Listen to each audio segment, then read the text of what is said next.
It all started long before the cameras ever turned on, long before the world knew the name Mr. Beast, and long before the internet crowned Jimmy Donaldson the king of YouTube. Because behind every viral challenge, every $1 million giveaway, and every impossible stunt, there was a quiet storm building inside his team, and no one on the outside had any idea that the same people laughing on camera were holding in cracks that were getting harder and harder to hide. And while fans believed the Beast crew was one big, unstoppable family, the truth was that success does not just change your life. It changes your relationships, your loyalty, your patience, your trust.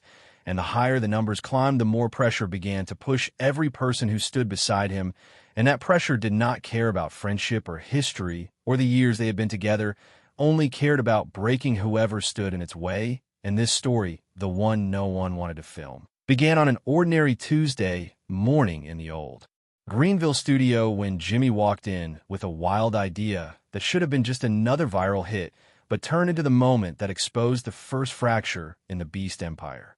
Jimmy announced the idea with his usual fire, bright eyes, fast hands, excited voice, but the room was different that day, colder, heavier, because Chris Tyson, Chandler Hallow, Carl Jacobs, and the editors have been running on fumes for months, barely sleeping, barely eating, trying to keep up with a schedule that grew bigger, faster, louder. And although no one dared to say it out loud, they were beginning to feel less like a team and more like a machine, and every machine eventually overheats. And while Jimmy paced across the room explaining his next insane 30-hour challenge, Chris finally spoke up and said words no one expected to hear. He told Jimmy they needed to break a real one, not a day, not a weekend, but time to breathe, time to reset, time to remember why they had ever started doing this. And the room froze because no one ever told Mr. Beast no, and Jimmy did not get angry, but he went quiet, the kind of quiet that gets under your skin and stays there, and that silence did more damage than shouting ever could.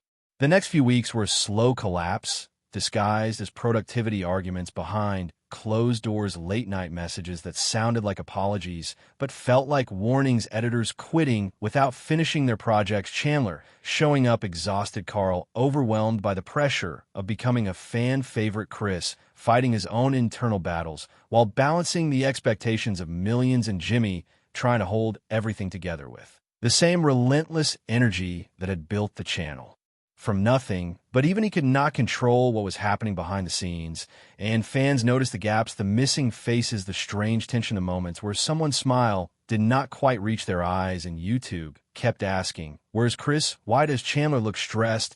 Why is Carl suddenly in every video?" And that is when rumors started spreading faster than the uploads themselves.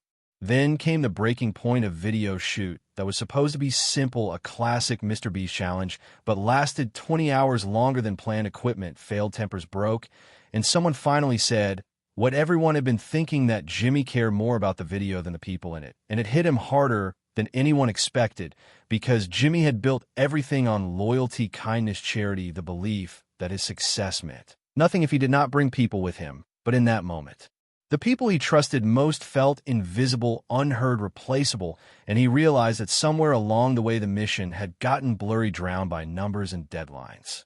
Jimmy shut down production for a week, something he had never done before, and met with every member of the team one by one. No cameras, no scripts, no pressure, just conversations, raw, honest, painful, and necessary.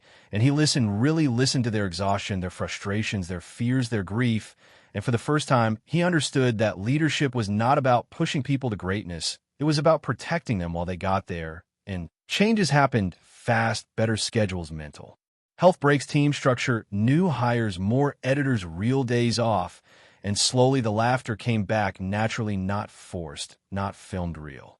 But the internet never let go of rumors, and drama channels kept twisting the story, saying people were fired, saying friendships were broken, saying the Beast crew was falling apart. But what they never understood is that the truth is far less dramatic and far more human, because behind the world's biggest YouTube channel, there are still real people trying to balance dreams with limits, ambition with burnout, love with pressure. And Jimmy learned the hardest truth of all, that success makes you famous, but listening makes you a leader.